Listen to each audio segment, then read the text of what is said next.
Joe and I were just talking earlier about yields. The 2-year, it's amazing to think that a year ago, the 2-year yield was at about 0.25%, less than. And right now, as you point out, they're at cycle highs. The 10-year note, though, is still well off of the early summer highs. And I'm wondering what you think that signals. I think it's signaling a direct read-through to what Powell has been telling us about the path of monetary policy going forward. Jackson Hole was very much a reiteration that the Fed is going to stay hawkish until inflation comes down. We know that 1 month does not make a trend. Obviously, over the course of the next 2 weeks, we're going to be looking for what happens out of that CPI print, but also heavily focused on what comes with the jobs report on Friday. And to us, I think it's just a reflection of elevated recession risks and also this potential that, eventually the hiking cycle will end and longer term, the Fed, will start bringing its policy rate back down. It's sort of a push-pull because the harder the Fed goes against inflation, i.e.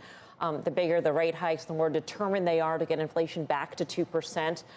Maybe that's a good thing, but maybe that also makes the recession probability higher. How do you view that?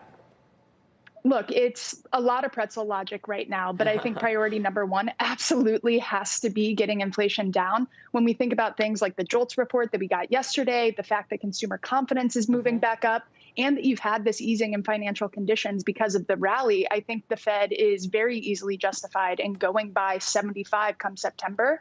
But let's, again, wait and see what happens with CPI, because 2 months might at least be perhaps not clear and convincing enough evidence that inflation is coming down, but enough in the right direction to get us 50 instead in September. You've got a global view, so I'm curious how you factor in Europe to all of this. And with energy prices just skyrocketing and things not looking to get much better there, Elyse, how does that impact your view, if at all, of the United States? And is there sort of a trade signal out of Europe, i.e. maybe don't even go near any of it because of what's going on?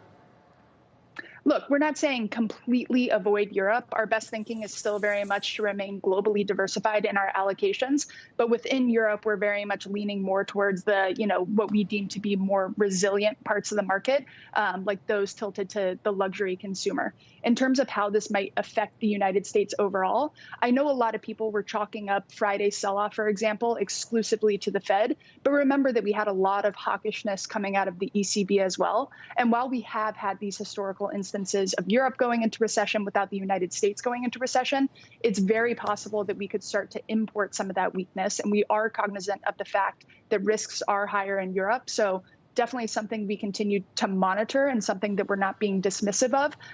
But for the U.S., I think the primary driver, of course, is going to continue to be the Fed and our own inflationary picture.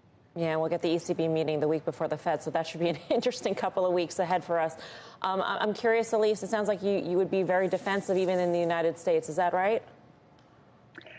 Very defensive. We're certainly directionally defensive, but as we kind of look across this landscape, we are getting excited by some of the opportunities that, the current risk distribution of risks is starting to present.